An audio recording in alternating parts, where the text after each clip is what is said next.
Dear colleagues, my name is Ramón Eizaga Rebollar. I am the first author of the article entitled Magnesium Sulfate in Pediatric Anesthesia, the Super Adjuvant.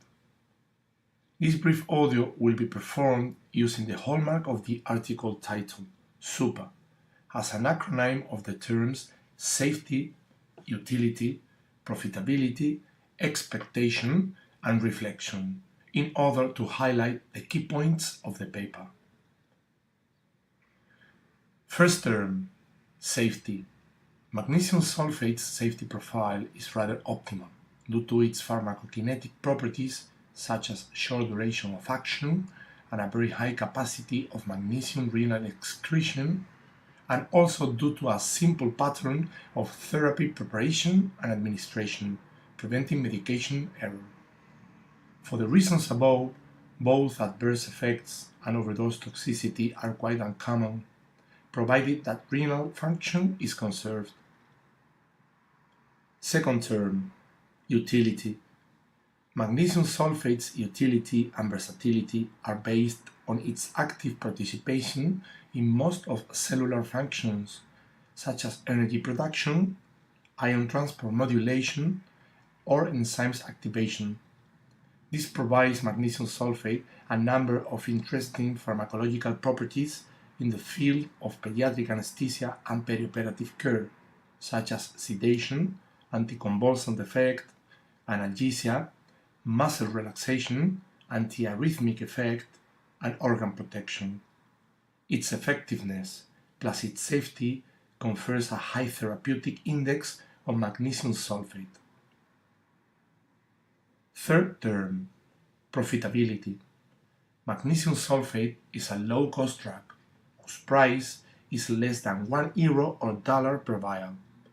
The most common dosing regimen requires 2 vials, so the whole cost of the treatment represents less than €2 or $1. All this makes magnesium sulfate therapy highly cost-effective and entirely affordable. Fourth term, expectation.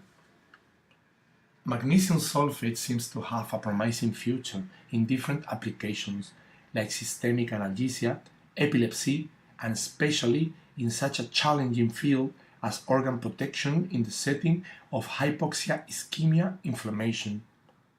Therefore, there's still a long way to go in these areas of clinical research. Fifth term, reflection. The final reflection will be addressed through the following summary questions, already raised at the end of the paper. First question.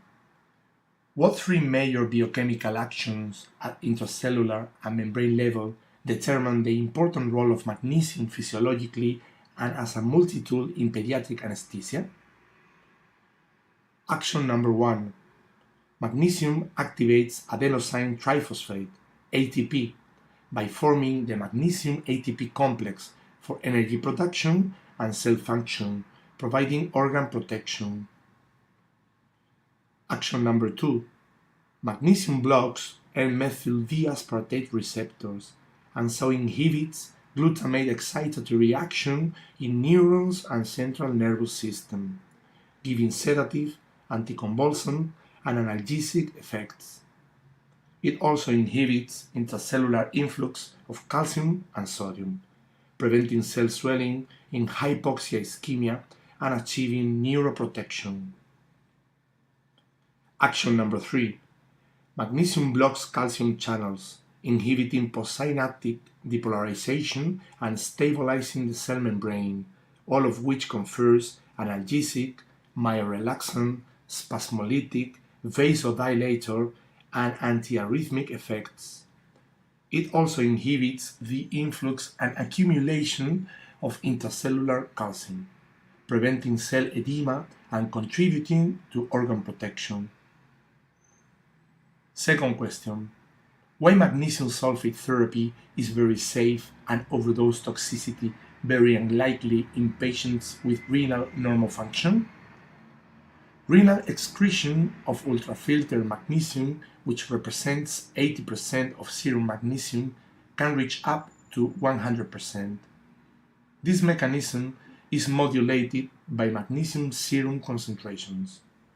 In case of high doses and high plasma concentrations, normal functioning kidneys are able to avoid the potential overdose toxicity of magnesium sulfate therapy.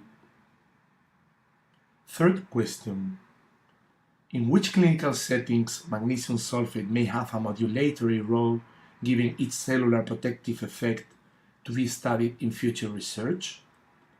Magnesium sulfate therapy has shown to be effective, efficient, and safety as a cell protector in specific settings like neonatal hypoxic ischemic encephalopathy and cardiac surgery with cardiopulmonary bypass. It would be feasible to extrapolate this protective and modulatory role to other clinical settings with potential hypoxic ischemic inflammatory risk, such as transplant surgery or severe systemic inflammatory response syndrome. Further clinical research in this field would be greatly interesting and beneficial. To conclude, and based on all of the above, we firmly believe that magnesium sulfate represents a highly practical multi-tool in the pediatric anesthesiologist's day-to-day life and can be considered a super adjuvant.